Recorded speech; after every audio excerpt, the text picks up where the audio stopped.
तो दोस्तों सभी को गुड मॉर्निंग। उम्मीद करता हूँ बढ़िया से होंगे। बढ़िया से क्या होंगे यार, सभी के सभी जितने भी डेयरी फार्मर हैं जो डेयरी पे डिपेंड हैं, और ख़ास करके हमारे बिहार के सुधा पे जो डिपेंड है, मुझे नहीं लगता कि वो बेचारे सही होंगे। सभी के सभी कुछ ना कुछ अपने अपने स्थिति से परेशान होंगे। आज बहुत दिन से सोच रहा था यार कि ये लोग सुधर जाएंगे, कुछ अच्छा करेंगे, कुछ किसानों के बारे में सोचेंगे, लेकिन मुझे नहीं लगता कि इनकी कुछ भी थोड़ा सा भी परवाह इनको किसानों के ऊपर है।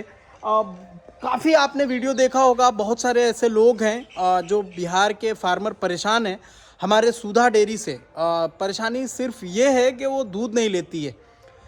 क्या है यार, मुझे समझ में नहीं आता है कि आप इतने बरसों से बिहार के अंदर काम कर रहे हैं और आपने एक अपना वजूद नहीं बनाया है, यानी कि आपकी कोई वैल्यू नहीं है। आज आपके बिहार में दूसरी कंपनी आके आपसे ज़्यादा दूध बेच के चले जा रही है, आपसे दूध भी ज़्यादा कलेक्ट करने का क्षमता रख रही है, और आप पता नहीं क्या कर रहे हैं। इतने बरसों से, इतने दिन से बिहार में राज की, बहुत शोषण किया और अभी भी कर रहे हैं, लेकिन हमारे साथ जो है देर है अंधेर नहीं, ऐसा कह सकते हैं हम लोग। लेकिन जो इतना देर अंधेर है उतने देर में हम किसान, कितने किसान तो गाय बेचने पे मजबूर हैं। जैसे अगर मेरी बात करें तो हमारे फार्म पे लगभग 60-65 लीटर दूध है, और मुझे एक टारगेट दे दिया गया कि आप 56 लीटर समथिंग, जितना आपने जनवरी के महीने में दूध दिया है, अगर आपने 500 लीटर दूध दिया तो आपका एक दिन का जितना दूध होता है उतना ही दूध आप पर डे हमारे सुधा को दे सकते हैं। यार ये कैसा व्यवहार है इनका। सबसे बड़ा कमी ये लोगों ने जो शुरुआती दौर में की है, इसका भुगतान आज इनको भुगतना पड़ रहा है। एग्जाम्पल अगर हम लोग बात करें तो पहले ये किसानों को वैल्यू नहीं देते थे। अगर हम पिछले साल की बात करें तो पहले कहते थे कि सुधा दूध पहले दूध दीजिए, हमको दीजिए, हमको दीजिए, ऐसा करते थे। और जब से 2-3 ब्रांड हमारे बिहार के अंदर आया, जैसे अगर हम बात करें अमूल की, तो अमूल अपना जब मार्केटिंग करने लगा हमारे बिहार के अंदर, आज 2 लाख लीटर दूध भी ले रहा है पर डे, और वो मार्केट भी कर रहा है। पता नहीं कितना सेल आउट है ये मैं नहीं बता सकता, बट मार्केट जब से करने लगा अमूल, तो और दूसरी कंपनी भी जैसे ओसाम भी हमारे बिहार में कहीं कहीं दूध बेच रहा है, कहीं कहीं नहीं, बहुत ज़्यादातर ज़्यादा जगहों पे भी देखा है हमने। बट इनका दो सेल आउट कम हो गया। इनकी नीति ही ऐसी खराब है। आप जब किसी के साथ शोषण करेंगे तो आपके साथ ऊपर वाला शोषण करेगा, ये बात आप समझना चाहिए। अगर आप अच्छे होते तो आपके साथ इतना बुरा स्थिति नहीं आती और आप आज किसानों का दूध लेते होते। हम जैसे लोगों का कितना बड़ा परेशानी है आज मैं बताना चाहूँगा। अगर एग्जाम्पल, अगर आप चाहे हम कोई भी किसान अगर 50 लीटर दूध उत्पादन कर रहा है और उसको 30 लीटर का टारगेट लग जाए कि 30 के ऊपर नहीं दे सकते हैं, जो बेनिफिट वाला दूध है 10 से 20 लीटर, वही आप अगर नहीं लेते हैं तो सोचिए वो किसान पे क्या बीतता होगा। एग्जाम्पल अगर हम अपने फार्म की बात करें तो यहाँ पे आप देख सकते हैं, जब ये बछड़ी ने बच्चा दी तो लगभग 60 लीटर के करीब तकरीबन दूध हो रहा है, 60 से 65 लीटर के करीब। अभी 3 बछड़ी और बच्चा देने को है, एक दो और एक गाय, 3 बछड़ी, यानी कि लगभग 50-60 लीटर दूध पर डे और आने वाला है। तो हमारा दूध 60 लीटर कहाँ जाएगा? 9 महीने इंतज़ार हम करते हैं और लगभग 3 साल इंतज़ार करते हैं, तो एक बछड़ी जन्म देने पे आती है, जन्म देती है, माँ बनती है, दूध आता है। मुझे तो ये, या फिर किसी फार्मर को ये थोड़ी पता होता है कि भाई अगले साल सुधा दूध नहीं लेगी। एग्जाम्पल, कोई फार्मर ब्रीड पे काम कर रहे हैं, अगर वो ब्रीडिंग पे काम करने के लिए खूब अच्छा से तैयार करके बछड़ी खूब खिला पिला कर सब तैयार कर रहा है, और जब दूध देने की बारी आएगी तो किसान कहाँ जाएगा? कितना बड़ा शोषण है। अगर हम इस तरह से अगर हमारे बिहार में इसी तरह से होता रहा तो हम किसान कहाँ जाएंगे? ये बात समझना है। कितना बड़ा समस्या है आज हमारे किसानों के साथ, ये बात समझिए। हमने सुधा वाले से बात की, एक्चुअली बड़े लेवल पे बात मैं करता हूँ तो वो भी कुछ नहीं सुनते, और अगर हम छोटे स्तर पे अगर हम बात करते हैं, हमारे जिला के प्रभारी हैं, जिला के प्रभारी से अगर आप पूछिएगा कि सर क्या है, कब तक ये लगा रहेगा, जो टारगेट है ये कब तक टारगेट रहेगा, तो उनका जवाब कुछ नहीं आता है। उनका जवाब ये आता है कि जब तक कि आपके अरवल में, यानी आपके यहाँ अमूल नहीं आ जाता है, ये एक जवाब मुझे मिलता है। और जब हम कहते हैं कि भाई क्या हम लोग गाय बेच दें, दूध नहीं लीजिएगा, तो कहते हैं कि हमने दूध लेने के लिए मना कहाँ किया है। तो बिल्कुल सही बात है, इन्होंने दूध लेने के लिए मना नहीं किया है। इन्होंने पता है क्या कहा है कि अगर आप 56 लीटर, मेरी बात कर रहा हूँ मैं, अगर आप 56 लीटर दूध से ऊपर देते हैं तो हम 5 रुपया काट कर देंगे। और नाम ये देते हैं कि हमारे यहाँ बिचौलिया ज़्यादा आ गए हैं, मतलब जो पहले होटल में इधर उधर बेचते थे वो हम लोग के पास, हम लोगों को दूध देने लगे, इसलिए हमारे पास दूध ज़्यादा हो गया है। ये नहीं कह रहे हैं कि हम लोगों ने कमी की है, हम लोगों ने शुद्धता नहीं दिया, या हम लोगों ने बेचने में, हमारा पेमेंट से मतलब है, हमको हर महीने पेमेंट आ जाता है, हम सो रहे थे बेचने में। ये अपनी कमी नहीं बता रहे हैं कि हम लोग बेच नहीं पा रहे हैं, ये कहते हैं कि हमारे पास बिचौलिया ज़्यादा हो गया है, यानी दूध देने वाले की संख्या ज़्यादा हो गई है। तो ये खुशखबरी है भाई, आपको तो फिर भी दूध लेना चाहिए। आपके पास अगर दूध ज़्यादा हो जा रहा है, किसान आपसे ज़्यादा जुट रहा है, जो कि दूसरी कंपनी को भी देने के बाद भी आपको ज़्यादा दूध पहुंच रहा है, तो आपके लिए तो खुशखबरी है कि आप इसीलिए बनाए ही गए हैं।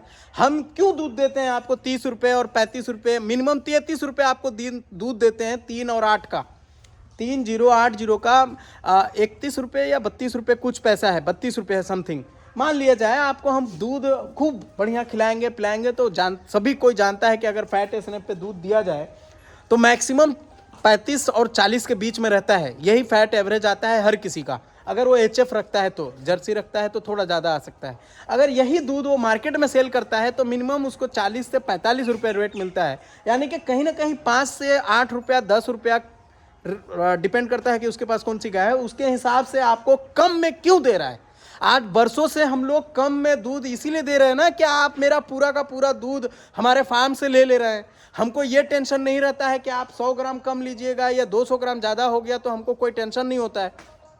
10 दिन पे आप पेमेंट करते हैं।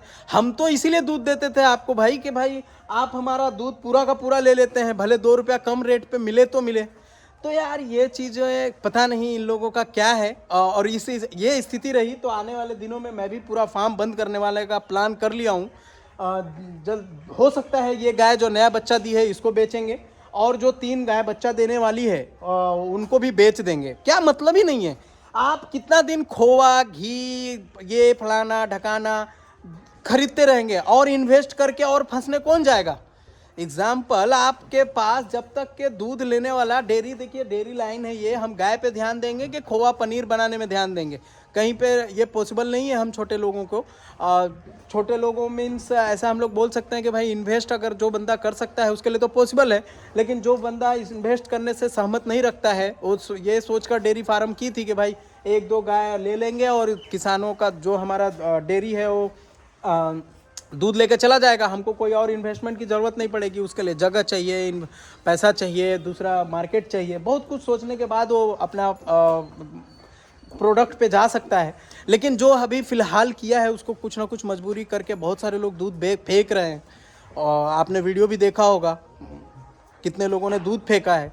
तो ये स्थिति है आज हमारे बिहार का, और इसके ऊपर कोई बोलने वाला नहीं है। हो सकता है ये वीडियो देखने के बाद मेरे ऊपर एक्शन लिया जाएगा, हो सकता है मेरा दूध भी नहीं लिया जाएगा, मुझे कोई परवाह नहीं है, दूध नहीं लेगा साला गाय बेच देंगे हम लोग। लेकिन ये किसी का इतना बड़ा वो को सोच के कभी मतलब गलत का तो साथ कभी देना ही नहीं है, इतना मान लीजिए। आपको गाय बेचने की ज़रूरत पड़ जाए, ये लोग शोषण कर रहे हैं तो कर रहे हैं, इतना मान लीजिए। आपके साथ गलत कर रहे हैं तो कर रहे हैं, इसको मानना पड़ेगा। आज अगर मैं एक अमूल में राहुल जी हैं, उन एक्चुअली उनको भी पता नहीं क्या है उन लोगों के माइंड में। अमूल का कहना है कि हमको अगर एक दिन का एक फार्मर 1 लाख लीटर भी दूध देगा तो भी मैं लेने के लिए तैयार हूँ। यानी कि वो कहीं ना कहीं वो गुजरात से आनंद से ये खुला हुआ इतना बड़ा बन गया कि आज बिहार में आके पूरा का पूरा दूध लेने के लिए तैयार है। कहीं ना कहीं उनकी मतलब एक मानसिकता जो है वो अच्छी सोच की ओर है, किसानों की ओर है। आज किसान गुजरात के काफ़ी खुश होते हैं क्योंकि उनको ना दूध से ज़्यादा बोनस पे पैसा आ जाता है।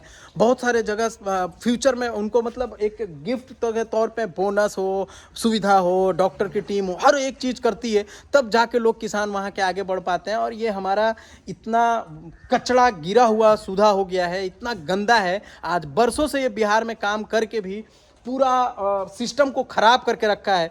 ये अधिकारी को खूब बुरा लगेगा मेरा वीडियो, जितने भी लोग देख रहे हैं ना अधिकारी, उनको खूब बड़ी मतलब ऐसा सोच रहे होंगे, मेरे को किचकिचा रहे होंगे कि मरवा दो इसको, ख़त्म कर दो इसको। कुछ फ़र्क नहीं पड़ेगा, आपको जो करना है करिए, लेकिन आपने ये किया है इस वजह से ही बोलना पड़ रहा है। आज पूरे बिहार का किसान जो भी आपको दूध देता है सभी के सभी परेशान हैं, किसी अमूल वाले का शिकायत नहीं है। आज हम लोगों ने इतना बड़ा संस्था बनाया, आज हज़ारों लोग जुड़े हुए हैं, लोगों का मैसेज आ रहा है, एजाज भैया सुधा के खिलाफ बोलिए, सुधा क्यों दूध नहीं ले रहा है, सुधा कैसे क्या करें, हम लोग कितना परेशान हैं। अरे यार मैं क्या कर सकता हूँ, उन गरीबों को सोचिए। उस जब आपको मैसेज आएगा कि भैया मेरा 20 लीटर दूध बच गया, मेरा 50 लीटर दूध बच गया, आप क्या उसको जवाब दीजिएगा। हम लोग ब्रीडिंग कर रहे हैं कि भाई ब्रीडिंग करा जाए। हम लोग सब वीडियो में बोल रहे हैं कि भाई ब्रीडिंग, बिना ब्रीडिंग का नहीं हो सकता है डेयरी फार्मिंग। मतलब हम लोग कम गाय में ज़्यादा दूध उत्पादन करने की बात कर रहे हैं, और वही किसान का जब दूध नहीं लिया जाएगा वो क्या गाली देगा मुझे, ये बात समझिए। तो मैं वो माफ़ी चाहूँगा यार, मैं कुछ कर नहीं पा रहा हूँ एक्चुअली। जब मेरे साथ ये लोग नहीं छोड़ रहे हैं, हर जिला का यही हाल है, पूरे का पूरे बिहार में इन लोगों का यही हाल है कि दूध नहीं ले रहे हैं। सभी के सभी जगह टारगेट बना दिए हैं कि भाई इतना से ज़्यादा हम लोग नहीं लेंगे। पूरा का पूरा बिहार का किसान परेशान है, हम लोग भी कुछ कर नहीं पा रहे हैं, एक्चुअली मजबूरी है। अमूल वाले से पूरा हम लोग टारगेट किए हुए हैं, उन लोग को पूरा बोल रहे हैं, मतलब मैसेज पे फ़ोन पे कि सर कुछ कीजिए। तो उन लोगों का कहना है कि भाई अप्रूवल ऊपर से नहीं आया है। जैसे अरवल ज़िला की बात की जाए तो अरवल ज़िला में सब कुछ हो चुका है, ज़मीन वगैरह देख लिए हैं वो लोग, लेकिन सामने से अप्रूवल, यानी कि उनका कहना है कि जब तक कि हमको गुजरात से अप्रूवल सीनियर का नहीं आ जाता है, हम लोग कैसे आपके पास काम लगा देंगे। चाहे कितना भी मतलब मिनिमम कम लगेगा तो 6 महीना 1 साल, जो भी मतलब 2 महीना लग जाए या 6 महीना लग जाए। हम तो किसान हैं, हमको तो बस इतना आता है कि हमारे लिए एक सुधा संस्था के तौर पे काम कर रही थी बिहार में, जो आज शोषण करने के ऊपर तुली है। अगर वो इसका जवाब ये देते हैं कि भाई हमारा दूध ही नहीं बिक रहा है तो हम क्या करें, कैसे दूध लें, लेकिन दूध क्यों नहीं बिक रहा है इसके ऊपर भी हम सब किसानों को सोचिए कि आखिर आपकी अंदर क्या कमी रह गई। आप बरसों से राज कर रहे थे और आज दूसरा कोई कंपनी आता है तो आपने इसकी तैयारी क्यों नहीं की, दूसरे राज्य में क्यों जाने की ज़रूरत नहीं की। सोचा जैसे आप झारखंड में बेच रहे थे, यूपी में बेच रहे थे या फिर बंगाल में बेच रहे थे, इस बढ़ा क्यों नहीं, घटता क्यों चला जा रहा है। आज बिहार में ही आपका दूध नहीं बिक रहा है। तो मतलब कहने का है कि भाई आप जब तक के किसानों का दूध नहीं लीजिएगा, किसान तो आपके खिलाफ रहेंगे ही, क्योंकि आप ही के भरोसे कोई भी डेयरी फार्म किया है बिहार के अंदर। अमूल का वेट करना होगा हम लोगों को, जब तक के अमूल नहीं आ जाता है। मैं तो बोलूँगा कि नए फार्म जो करना चाहते हैं, गाय लेना चाहते हैं, ना ही लें तो ज़्यादा अच्छा है। इन लोग का कोई माँ बाप नहीं है, किस तरह से किधर पलटी मारेंगे कोई भरोसा नहीं है। कभी कहेंगे कि दूध ले लेंगे, कभी कहेंगे दूध नहीं ले लेंगे। तो आपका ये ऐसा लाइव स्टॉक का बिजनेस है, हर दिन अगर 100 लीटर हो रहा है तो 100 लीटर आपका दूध होगा। एक दिन नहीं लेंगे तो पूरे महीने का इनकम आपका खा सकते हैं। और ये सोचते हैं, क्या पता है कि दूध नहीं लेंगे तो हमारा दूध बिक जाएगा। मैं आपको एक बात बताता हूँ, एग्जाम्पल, आज मेरे पास 100 लीटर दूध हो जाता है और 50 लीटर ही मेरे से लेते हैं। 50 लीटर मैं कहीं ना कहीं बेचूंगा, मैं दूध फेंकूंगा नहीं, चाहे कहीं नहीं, चाहे वो 20 रुपये बेचना पड़े, 25 रुपये बेचना पड़े या 35 रुपये बिक जाए। मैं कोशिश ये करूँगा कि कोई ना कोई होटल वाले को दूँ। जिस होटल वाले को मैं दूध देता हूँ, एग्जाम्पल मैं मजबूरी में उसको 30 रुपये दूध दे दिया और वो इन्हीं से ना कहीं इनसे ही पाउच वाला ख़रीदता हो 50-55 रुपये और मैं उसको 30 रुपये दे दूँगा, तो कहीं ना कहीं ये सुधा का ही कस्टमर टूट रहा है। बात ये समझना चाहिए कि भाई अगर हम दूध किसान का नहीं लेंगे तो भी हमारा बिक्री बढ़ नहीं सकता है। बिक्री बढ़ाने के लिए आपको एडवर्टाइजमेंट करना होगा, चीज़ अच्छा देना होगा, लोगों के सामने ये खड़ा करना होगा कि भाई उससे अच्छा चीज़ हमारा है। तो ये सब बातें थी। काफ़ी परेशान है हमारे बिहार का फार्म, मैं भी साथ में परेशान हूँ बिहार के फार्मर में से। हम लोगों का प्लान, जैसे ये बछड़ी बच्चा दी है, अपने फार्म के बारे में भी बता दूं कि हमारी जो ये बछड़ी बच्चा दी है लगभग 20 लीटर के करीब में दूध कर रही है। काफ़ी गंदा देखने मिल रहा है क्योंकि 2 दिन बारिश काफ़ी हुआ, मौसम ख़राब हुआ, इस वजह से हम लोगों ने इसको धुले नहीं है। जैसे ही धूप अच्छा खासा कड़क होता है तो हम लोग साफ़ सफाई कर देंगे। बहरहाल ये इसका दूध लगभग 20 लीटर के तकरीबन हो रहा है और प्लान ये है कि अगर दूध लोकल सेल होता है या कुछ प्लान नहीं होता है तो हम लोग ये गाय बेचने के कगार पे हैं। गाय बेचने के लिए एकदम मतलब बेच भी देंगे और दाम अच्छा खासा मिल रहा है। लेकिन हम लोग का प्लान सिर्फ यही नहीं बेचने का वजह यही था कि हम लोग ब्रीडिंग फिर करेंगे कैसे, इतना मेहनत से यहाँ तक लाए हैं और अगर हम बेच देते हैं तो ये चीज़ दोबारा मिलेगी नहीं। ये चाह कर नहीं बेच पा रहे हैं, बस दिल में यही ख्वाहिश जो अधूरी रह जाएगी। मगर ये जो एजेंडा है, जब तक के कुछ सुधरेगा नहीं तब तक के तो मुश्किल है डेयरी फार्मिंग करना। मैं फिर से एक बार और माफ़ी मांगूंगा उस फार्मर से कि हम लोग कुछ कर नहीं पा रहे हैं इनके खिलाफ़। और मैं न्यूज़ वाले जो भी न्यूज़ एंकर भी हैं इसके खिलाफ़ आपको कहीं फ़ोटो वीडियो अगर कोई आपके हो पेपर वाले या कोई भी न्यूज़ चैनल वाले, तो उनको आप लोग बताइए कि भाई हमारे किसानों के साथ इस तरह से सुधा कर रही है, ताकि इसको उजागर किया जाए और पूरे बिहार में इस चर्चा में आए कि भाई पूरे बिहार का गाय पालने वाला किसान आज परेशान है इस सुधा के लोगों से। तो हमारा आज का इस वीडियो में बस इतना ही। और आगे फ्यूचर में ये सब गाय बच्चा दे देगी तो हो सकता है अगर इन सुधा का यही हाल रहा तो हम लोग आगे इनका भी ये सब भी गाय बेच देंगे। और फ्यूचर में जब अच्छा अमूल काम करने लगेगा तो फिर से डेयरी फार्म कर ली जाएगी, कोई दिक्कत नहीं। हमने एक बछड़ी भी खरीदी है, सोचा था आज वीडियो बछड़ी के बारे में ही बताएं, लेकिन ये हाल है आज हमारा। तो क्या डेयरी फार्मिंग को हम बढ़ावा दें और क्या डेयरी फार्मिंग लोग करेंगे। तो दोस्तों आज के इस वीडियो में इतना ही। कैसा लगा ये वीडियो? जो भाई सुधा से परेशान है सुधा को कमेंट करें, और जिनका जितना तक पहुंच है उस वीडियो को फैलाएं, ताकि ये लोग चाहे तो सुधर जाएं या तो पूरा का पूरा ख़त्म हो जाए, ताकि दूसरा कोई और कंपनी जल्दी से जल्दी आ जाए। Thank you.